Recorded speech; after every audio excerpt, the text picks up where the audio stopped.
Sinasabi niya, hindi naman daw nila ginalaw yung chocolate hills. The mere fact na nandun ka, tinignan ko nga, hindi nga nila ginalaw, nasa gitna sila ng dalawang hill. Sinira ho nila yung view. Actually, para makita mo na maganda yung hill na yan, may kaakyating ka parang torre, parang makikita mo yung view. Ngayon, ang pangit na hong tignan. Pag nasa aerial shots ka, ang pangit din. Para siyang kulugo. Diba? Taon na nga ba si former President? Malapit na po mag-80 yata, I think 78. Yeah, so I think, no, with due respect to former President Duterte, minsan kailangan lang na i-decipher kasi ganun din, even when he was president, sometimes like he would make candid jokes tapos nakakalimutan niya.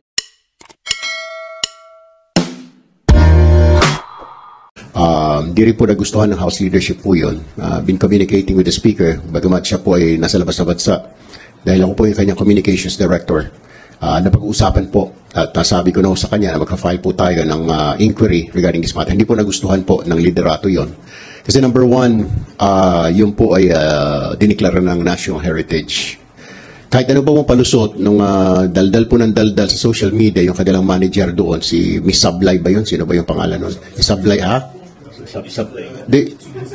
Sablay o Sablan. Sinasabi niya, hindi naman daw nila ginalaw yung chocolate hills. The mere fact na nandun ka, tinignan ko nga, hindi nga nila ginalaw, nasa gitna sila ng dalawang hill. Sinira ho nila yung view. Actually, para makita mo na maganda yung hill na yan, may kaakyating ka parang torre, parang makikita mo yung view. Ngayon, ang pangit na hong tignan. Pag nasa aerial shots ka, ang pangit din. Para siyang kulugo. Diba? Tumubong kulugo sa mukha mo. Okay? So, ang pangit to kahit anong palusot. Number two, ang hindi ko maintindihan, kaya gusto natin paimbestigan, gusto rin paimbestigan po ng Speaker, sino ang nagbigay ng permit, building permit? Kasi hindi ka naman po pwede mag-construct ng kung anumang bagay dito sa Pilipinas kung wala ka pong permit. Dapat po nagagaling po yan sa LGU. Ano hong ginawa ng LGU? Kaya hindi nila pwedeng hindi alam. Pangalawa po, ang dami pong sisisihin dyan Pati yung provincial government, kalaay mo, nag-party pa pala sila, kundi ba naman mga loko-loko. Pangatlo, pag mga ganun po na mga ikang heritage site, tourist attraction, yan po ay may mga park rangers kung tawagin ang DENR. Sila po yung nagbabantay dyan. Ang tanong ko, nasaan yung park ranger ng DENR? Okay? Yan ang problema sa atin. Pumunta ka sa ibang bansa, mga bagay-bagay na sa Egypt na lang, panahon pa ng mga hari-reyna na i-preserve nila. Dito sa atin kasi binabalahura ng iilan. Sasabihin nung pagmamayari, may palusot pa nga ako nakita kasi nabili niya din pagmamayari. I don't give a crap kung yan po binili mo. Maski na binili mo yan, pag-aari pa rin niya kahit papano, sinabi na nga national heritage. Huwag mong tayuan ng kung ano-anong kabalbalan yan. Kasi nga po, iyan po para hanggang sa susunod na henerasyon. Huwag mo namang dahil nakabili ka ng lupa. Kung sino man yung buang na nagbenta ng lupa dyan, 1995 pa idiniklara yan Bakit nagkaroon ng titulo dyan? So dapat po sisihin ho talaga. Sa Monday po, magpa-file ho tayo para mapatawag po ang LGU, mapatawag po ang yung munisipyo, pati yung provincial. DNR din po, papatawag natin. LRA din po, papatawag ho natin. Bakit napatituluhan ho yan? So marami pong ahensya, magiging busy po ang Congress sa Luna. Siguro after we file that motu proprio inquiry. Hindi po tayo papayag. Marami pong nagalit. Maraming salamat po. Dagdag dyan, support ako dun sa motu proprio inquiry. I would personally be also joining that. Kasi, nasabi na National Heritage to, UNESCO National Heritage Site to. Sige, sabihin natin na yung ibang bahagi ng Chocolate Hills may titulo na nga. Tama nga si Kong Erwin Hindi dahil may titulo ay, blanket license po to na pwede nyo gawin kahit ano sa lupa ninyo. Hindi ganun yung pagkakaintindi po natin ng pagkakaroon ng lupa. Siyempre, pag-aaralan din naman. Ano yung context kung bakit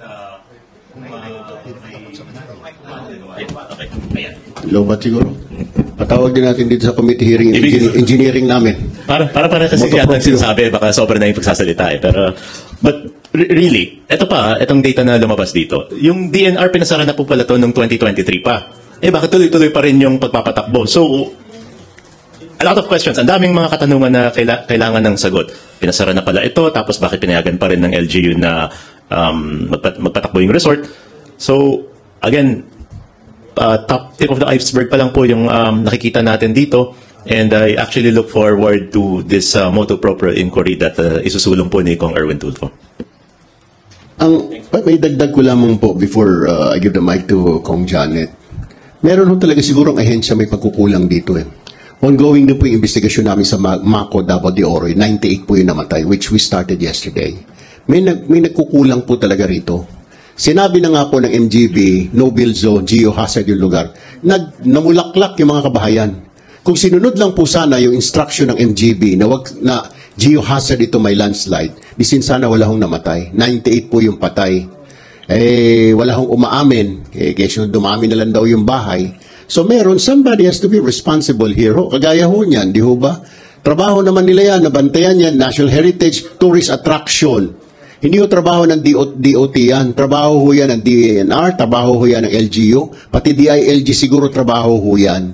So meron pong ahensya nagkulang dito. Yun po ang gusto nating malaman. Sinong ahensya ka? At sino-sino itong mga tao. And we are ready po para matuldukan itong mga kalukuhan na ito under this administration.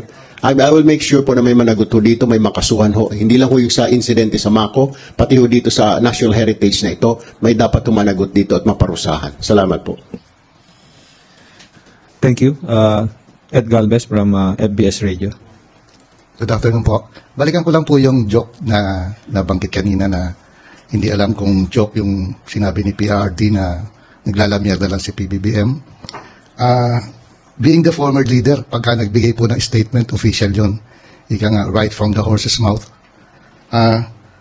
Nagbitaw din si PRD na adik si PBBM pero binawi niya.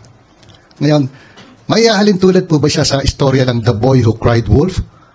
Na baka totoo na yung sinasabi niya, wala nang gusto maniwala? Kung ilang taon na nga ba si former President? Malapit na po mag-80 yata, I think 78. Yeah, so I think no, with due respect to former President Duterte, minsan kailangan lang na i-decipher kasi ganun din even when he was president, sometimes like he would make candid jokes tapos nakakalimutan niya na kaakibat ng kanyang stature ay opisyal no yung kanyang nagiging statement. So yes, medyo kailangang ilugar yung ibang mga jokes. But on the context of tama ba o hindi ba, although karapatan niya yon, baka nagpapatawa siya, pero yung bigger impact kasi is not good. Because whether you are supportive of the administration or you are against the administration, ang importante doon as former president, titingnan mo, ano ba ang iyong responsibilidad sa bawat katagang ilalabas mo? Dahil bawat katagang ilalabas mo, iisipin mo as former president, may impact yan sa taong bayan. So if you look at all the other former presidents, kakibat ng bawat pananalita nila ay yung accountability and responsibility. So siguro nasanay lang si PRRD na mag-joke. Pero if you look at former President Erap Estrada, FVR, the late Pinoy, even our colleague here, former President Gloria Macapagal Arroyo, yung kanilang mga personal na jokes ay hindi nila sinasabi sa publiko. At kung meron silang mga personal na pananaw, they would make it sure that they would release diplomatic statements kasi kaakibat na yan nung iyong pagkatao dahil ikaw ay former president of a country. Even in other countries, sabihin natin sa Amerika, pag nagsasalita si President Barack Obama, medyo minsan pag nag-criticize siya sa gobyerno, linalagay niya sa tuwid, parang may basis ka talaga. So, yan lang yung, sana medyo mabago ito. Kasi pwede siyang naging nakakatawa dun sa mga kaharap mo, pero dahil pag lumabas siya sa general public through media, iba yung dating. And statements like that can actually diminish the respect of other countries to our country.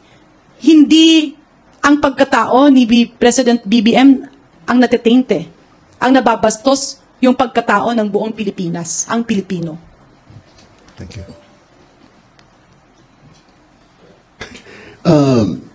Parang hindi na ho tayo nasanay sa Pangulo. I mean, 6 years. Tayo din sa media, di ba? Lahat tayo nagulat nung pag-upo ng Pangulo.